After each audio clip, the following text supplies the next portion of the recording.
Have you ever had deja vu? It's one of those moments where you're experiencing something for the first time, but you have this eerie sense that you've been here before. You've experienced this exact moment.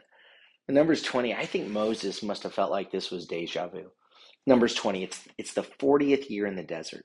They're on the cusp of entering the land. And it just so happens there's no water. And so the people have gathered together against Moses and Aaron. They're contending with them. If only we had died when our brothers died before Adonai. Now we brought the community, you brought the community of the Lord into this wilderness to die here. There's no water to drink. Deja vu, Moses. In Exodus 17, we heard the same complaint, nearly word for word, except that was in year one, right? Those were the early days.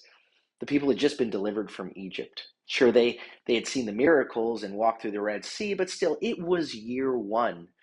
This was all new, right? After 400 years in slavery, they still had trust issues. But now, Numbers 20, it's year 40. They've had 40 years of provision, 40 years of manna. Their clothes, their shoes didn't wear out. They've obviously not been deprived of water, seeing as how they're still alive. But still, this is deja vu. You're going to complain and fail to trust again? And then they take the complaint to the next level. They're like, why did you bring us out of Egypt to this terrible place? There's no grain or figs or grapevines or pomegranates. There's no water to drink, they complained. Now, where are they going to get the grain and the figs and the grapevines? Where are they going to get the pomegranates? Where does all that reside? Well, that's in the promised land. And the reason they're in this terrible place is not the fault of Moses and Aaron. It's their own fault.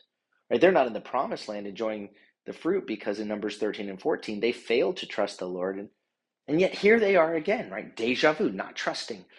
They want to eat the fruit that comes with trust and obedience, but they keep repeating the same patterns of mistrust and disobedience.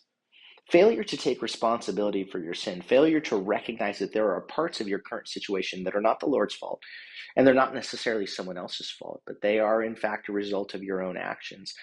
Failure to recognize that will result in some personal deja vu and a repetition of the same cycle of personal, spiritual, relational, or even professional failure. Moses turns to the Lord again right here, and the Lord responds to him again. In Exodus 17, the Lord told Moses to strike the rock. Take your staff, strike the rock. But it almost feels like Moses here stopped listening and thought he could anticipate what the Lord was going to say. Well, I've been here before. And he said before, strike the rock. So now I'm an old pro. I've been doing this for decades. In the past, based on my decades of professional experience, I've learned that God's answer to waterlessness is strike the rock. So I'll just do it twice as hard. I'm going to strike the rock twice.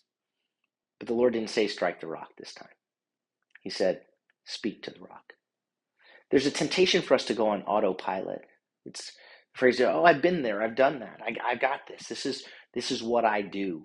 Well, just because the problem's the same, just because the situation is familiar and you experience success in the past, doesn't mean the solution, the plan of action is the same. Just because that's how we've always done it before doesn't mean that's how we're being called to do it now. Right? We must stay attentive to hear, to listen to the voice of the Lord. We can't simply rely on our own experience, on our own sense of expertise. Oh, I've got this. I know what to do here. The temptation as we get older is to trust in our experience, to trust our routines.